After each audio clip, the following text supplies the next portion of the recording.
ఇవాళ తెలంగాణ రాష్ట్ర వ్యాప్తంగా ఉన్నటువంటి బీసీ బిడ్డలందరూ కూడా తమకు రిజర్వేషన్ కావాలని డిమాండ్ చేస్తున్న విషయం మీకు తెలిసిందే.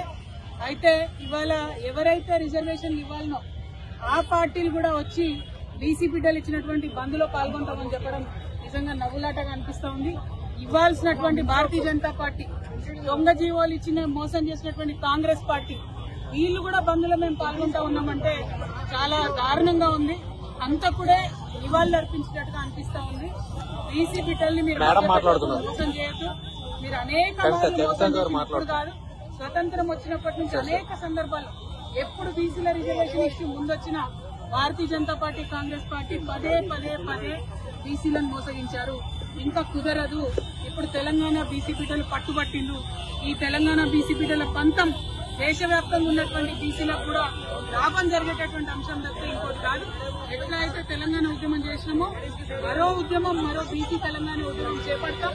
ఖచ్చితంగా 42% రిజర్వేషన్ సాధించేంత వరకు కూడా వెంటబడతాం.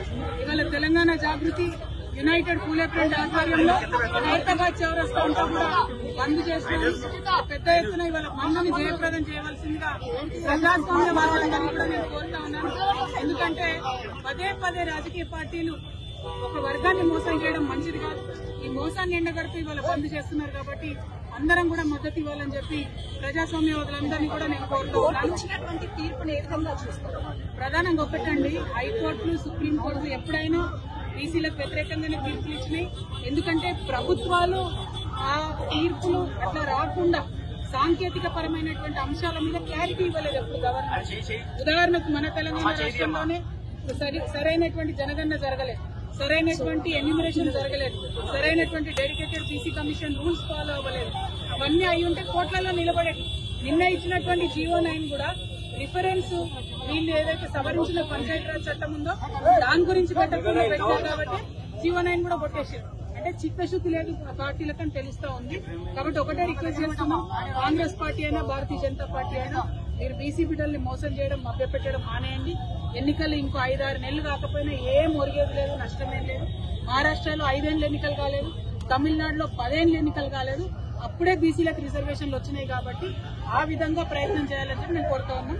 యూపీఎఫ్ చైర్పర్సన్ గారు వాయిదా పడితే స్థానిక ఎన్నికలు అక్కడ ఉన్నటువంటి గ్రామ స్థాయిలో ఉన్నటువంటి లీడర్స్ అంతా లాస్ అవుతాము. గతంలో ఉన్నటువంటి బిల్లులు కూడా ఇంకా పెండింగ్ ఉన్నాయి. మళ్ళీ అధికారంలోకి వస్తేనే బిల్లులన్నీ కూడా క్లియర్ అవుతాయని వాళ్ళు చెప్తున్నారు. మీరేమో ఎన్నికలు వాయిదా పడినా పర్వాలేదు చెప్తున్నారు. తప్పమ్మా, ఇదివరకు ఉన్నటువంటి బీఆర్ఎస్ సర్పంచ్ల బిల్లు కాంగ్రెస్ పార్టీ ప్రభుత్వం 2 సంవత్సరాల్లో బిల్లులు ఇవ్వలేదు.